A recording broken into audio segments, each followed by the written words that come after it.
इस बुलेटिन की शुरुआत इस वक्त की बड़ी खबर से करेंगे। आपको बता दें, मध्य प्रदेश पंचायत चुनाव को लेकर सुप्रीम कोर्ट में याचिका दायर की गई थी। आज सुनवाई होनी थी, लेकिन खबर ये मिल रही है कि ये सुनवाई 13 दिसंबर को अब अगली सुनवाई इस मामले में की जाएगी। तो सैयद जाफर और जया ठाकुर ने सुप्रीम कोर्ट में याचिका दायर की थी। सुप्रीम कोर्ट के अधिवक्ता वरुण ठाकुर ने याचिका की पैरवी की थी। आपको जानकारी दे दें, सुप्रीम कोर्ट ने सुनवाई की अगली तारीख अब 13 दिसंबर तय की है। 9 दिसंबर को मध्य प्रदेश हाई कोर्ट ने चुनाव प्रक्रिया पर रोक लगाने से इनकार कर दिया था और हाई कोर्ट के इसी फैसले को लेकर सुप्रीम कोर्ट की शरण में कांग्रेस पहुंची, जहां पर आज सुनवाई की गई और 13 दिसंबर आपको बता दें कि अगली तारीख तय की गई है। 13 दिसंबर को अब इस मामले में सुनवाई की जाएगी। तो ये बड़ी खबर है। मध्य प्रदेश में पंचायत चुनाव को लेकर सुप्रीम कोर्ट ने सुनवाई की। कोर्ट ने सुनवाई की अगली तारीख 13 दिसंबर तय की है। और आपको बता दें कि कांग्रेस से सैयद जाफर ने इस मामले को लेकर याचिका दायर की है। उनका क्या कुछ कहना है वो सुनते हैं। सुप्रीम कोर्ट ने अगली सुनवाई की तारीख 13 दिसंबर दिन सोमवार तय की है। महाराष्ट्र गवर्नमेंट में ओबीसी आरक्षण को लेकर दायर याचिका के साथ ही मध्य प्रदेश के पंचायत चुनाव में दायर याचिका की सुनवाई एक साथ होगी। हम सुप्रीम कोर्ट से मांग करते हैं कि चुनाव यथावत रखे, लेकिन परिसीमन और आरक्षण 2019 का हो।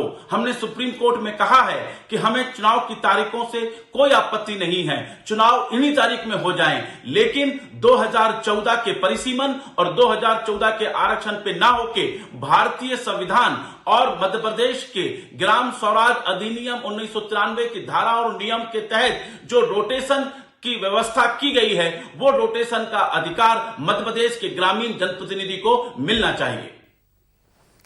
और इसी को लेकर बीजेपी प्रदेश अध्यक्ष वी शर्मा का क्या कुछ कहना है वो भी आपको सुनवाते हैं। भारतीय लोकतंत्र को मजबूत करने में पंचायती राज व्यवस्था का अहम योगदान है।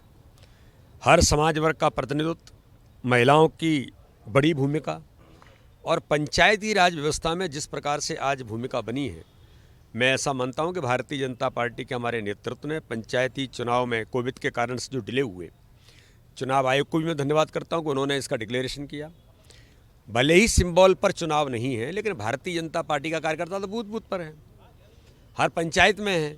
तो भाजपा के कार्यकर्ता जो चुनाव लड़ेंगे, हम उनको सक्षम और ताकतवर बनाएंगे।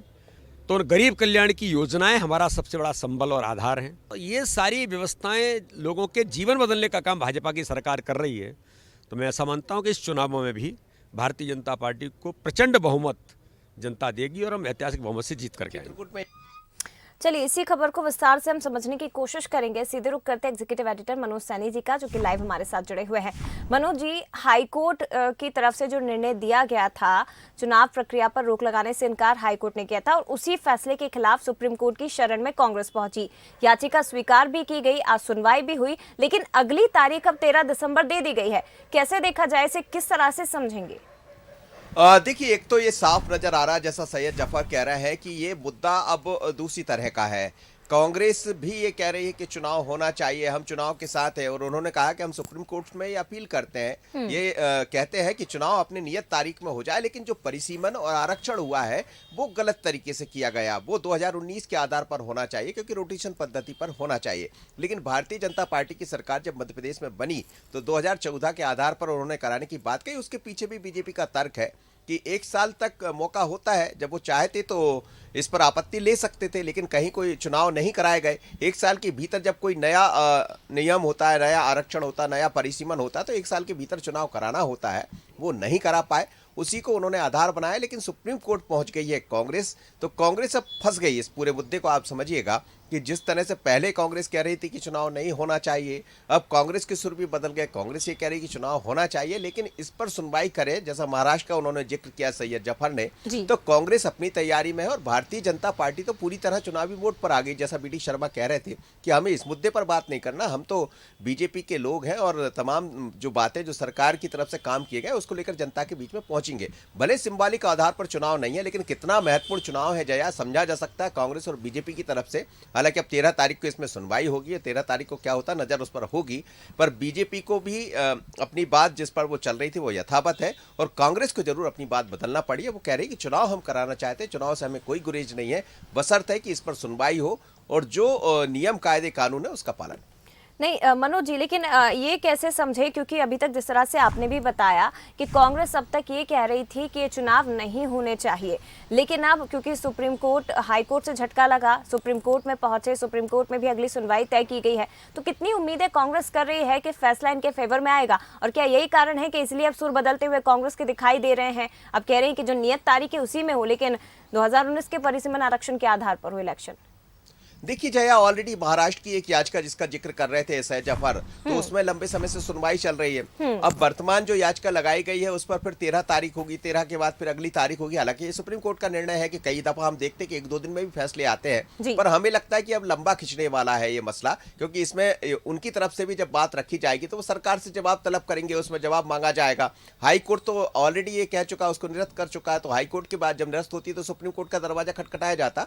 उसी पर सैयद जफर और जया ठाकुर ने अपनी बात रखी है, लेकिन अब इंतजार करना पड़ेगा क्योंकि ये मामला सुप्रीम कोर्ट का है। पर हमें लगता है कि चुनाव तो अपनी तारीख में अब हो रहा है, चुनाव में कहीं कोई कुछ नहीं होने वाला, जैसा कांग्रेस ने भी कह दिया। बीजेपी अपनी तैयारी में है, कांग्रेस भी अब अपनी तैयारी में है। ये जरूर है कि आगे चलकर सुप्रीम कोर्ट का क्या निर्णय होता है। यदि निर्णय वास्तव में कांग्रेस के पक्ष में जाता है या जिन्होंने याचिका लगाई उनके पक्ष में जाता है, फिर सरकार को सोचना पड़ेगा कि सरकार ने ऐसा क्यों किया, इसका जवाब सरकार को देना होगा। पर अभी हमें लगता है ये मसला अलग दिशा में चले गया, चुनाव अपने समय पर होंगे, और कांग्रेस जो चाह रही थी वो होता हुआ दिखाई अभी नहीं देता। बिल्कुल, लेकिन बीजेपी का इस पर क्या कुछ रुख है वो भी हम समझने की कोशिश करेंगे। मनोज जी आप बने रहिएगा। उमेश शर्मा जी हमारे साथ बीजेपी से फोन लाइन पर जुड़ गए। उमेश जी, सुप्रीम कोर्ट पहुंचा था, कांग्रेस याचिका दायर की पंचायत चुनाव को लेकर, 13 दिसंबर अगली सुनवाई तय की गई है, क्या कुछ बीजेपी इसको लेकर कहेगी? भारतीय जनता पार्टी की ओर से हमने पहले भी स्पष्ट करा है कि न्यायालय में ना तो हम वादी है ना प्रतिवादी है, और भारतीय जनता पार्टी की बहुत स्पष्ट और दृढ़ मान्यता है कि हम चुनाव चाहते हैं जी। और चुनाव आयोग ने जिन तिथियों पर चुनाव तय करे हैं उन तिथियों के निकट आने का क्षण आ गया है। भारतीय जनता पार्टी पूरी प्रतिबद्धता के साथ चुनाव के मैदान में तैयारियों में जुटी हुई है जी। भारतीय जनता पार्टी की इस चुनाव को लेकर जो प्रारंभिक कार्यकर्ताओं के बीच में मंथन और बैठक होना चाहिए, एक सशक्त बूथ इकाई को सक्रिय करने के सारे काम भारतीय जनता पार्टी ने पंचायत स्तर पर प्रारंभ कर दिए हैं जी। न्यायालय का जो भी निर्णय आएगा वो शिरोधार्य है, पर उस निर्णय की संभावना को देखते हुए हम अपनी तैयारियों को शिथिल नहीं कर सकते हैं, और हमारा ऐसा मानना है कि जो कुछ भी हुआ है वो संवैधानिक प्रावधानों के तहत हुआ है, विधि विशेषज्ञों के परामर्श के आधार पर निर्णय करा है, और जो कुछ भी हुआ है वो पंचायती राज अधिनियम के प्रावधानों के अंतर्गत हुआ है। तो हमें नहीं लगता है कि सुप्रीम कोर्ट इस चुनाव पर कोई रोक लगाएगा। हाई कोर्ट ने अपना मंतव्य पहले ही प्रकट कर दिया और हाई कोर्ट ने इस पर रोक लगाने से मनाही कर दी है। कांग्रेस के मित्रों का असमंजस ये है कि आधी कांग्रेस न्यायालय में जाने के पक्ष में है, आधी कांग्रेस न्यायालय में इस तरह का पक्ष प्रतिपादन करने के फेवर में दिखाई नहीं देती है। तो कांग्रेस पार्टी स्वयं इस पूरे विषय के ऊपर एक मत नहीं है। कांग्रेस पार्टी का जो मत है वो इस पर विभाजित दिखाई देता है, और कांग्रेस पार्टी के मित्रों की उमेश जी एक सवाल ये भी, उमेश जी आपसे ये भी एक सवाल था। सैयद जफर जिन्होंने इस याचिका को लगाया है उन्होंने अपने सुर भी बदले, यानी कांग्रेस तो मैं नहीं कहूंगा, सैयद जफर चूंकि याचिका करता है, जया ठाकुर ने अपनी तरफ से बात रखी, लेकिन वो कह रहे हैं कि कांग्रेस ये चाहती है कि चुनाव नियत तारीख में हो जाए। पहले जरूर ये बात कही जा रही थी, तो क्या ये माना जाए कि हाईकोर्ट से झटका मिलने के बाद कांग्रेस को ये कहना पड़ा? निश्चित रूप से मनोज जी, क्योंकि सैयद जाफर जी हो या जया जी हो जिन्होंने याचिका दायर करी है, उनके जो अभिभाषक गण है वो उनको भी परामर्श करते होंगे, उनका आपस में वैचारिक विमर्श भी होता होगा, और वो इस निष्कर्ष पर पहुंच भी चुके होंगे कि सुप्रीम कोर्ट से भी उनको खाली हाथ लौटना है।